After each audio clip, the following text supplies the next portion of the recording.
সৰ্বশিক্ষা অভিযানত কাম কৰি থকা শিক্ষকসকলৰ চাকৰি নিয়মীয়াকৰণৰ এটা ব্যৱস্থা চলি আছিল। ৰাজ্যৰ এডভোকেট জেনেৰেলে আমাক এটা অপিনিয়ন দিলে যে চৰকাৰে উচ্চতম ন্যায়ালয়ৰ উমাদেৱী গোচৰৰ পৰিপ্ৰেক্ষিতত কাৰো চাকৰি নিয়মীয়াকৰণ কৰিব নোৱাৰে। কেবিনেটৰ এই পাৱাৰ উচ্চতম ন্যায়ালয়ে প্ৰত্যাহাৰ কৰিছে। তাৰ পৰিপ্ৰেক্ষিতত আমি কাৰো চাকৰি নিয়মীয়াকৰণ কৰিব নোৱাৰোঁ। কিন্তু সৰ্বশিক্ষা অভিযানত কাম কৰি থকা শিক্ষকসকলক যাতে আমি সকাহ দিব পাৰোঁ, তাৰ বাবে আজি কেবিনেটে ৩৫,০০০ নতুন শিক্ষকৰ পদ চৰকাৰত সৃষ্টি কৰি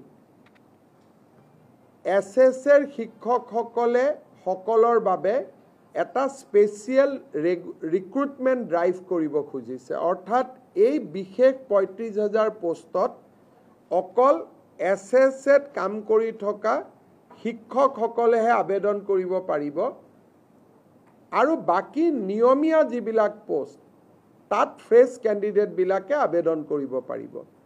এই ৩৫,০০০ শিক্ষকে SSৰ পৰা আহি চৰকাৰত সোমোৱাৰ লগে লগে সৰ্বশিক্ষা অভিযানত ৩৫,০০০ পোষ্ট বিলুপ্তি হ'ব।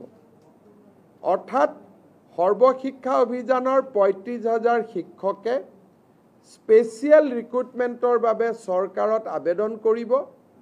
চৰকাৰে তেওঁলোকৰ কাগজ পত্ৰ চোৱাৰ পিছত তেওঁলোকক নিয়োগৰ সুবিধা কৰি দিব চৰকাৰত, য'ত NPS পাব, চৰকাৰৰ পে স্কেল পাব, ইনক্ৰিমেণ্ট পাব, গোটেইবোৰ পাব। কিন্তু এইখিনি হৈ উঠাৰ পিছত সৰ্বশিক্ষা অভিযানত পূৰ্বতে কাম কৰি থকা তেওঁলোকৰ পদসমূহ বিলুপ্তি হৈ যাব। অৰ্থাৎ আমি ৰেগুলাৰাইজেশ্যন কৰিব নোৱাৰাৰ বাবে আমি স্পেচিয়েল ৰিক্ৰুটমেণ্ট ড্ৰাইভ সৰ্বশিক্ষা অভিযানৰ শিক্ষকসকলৰ বাবে কৰিব খুজিছোঁ।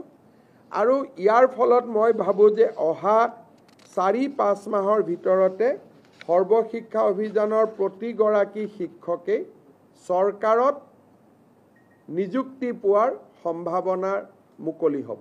আজিও তেওঁলোকে ৰেগুলাৰ ৰিক্ৰুটমেণ্ট ড্ৰাইভত কিছুমান তেওঁলোকে ৰেগুলাৰাইজ হৈ থাকে, কিন্তু এইটোত তেওঁলোকৰ কাৰণে হোলচেল কৰা হ'ব।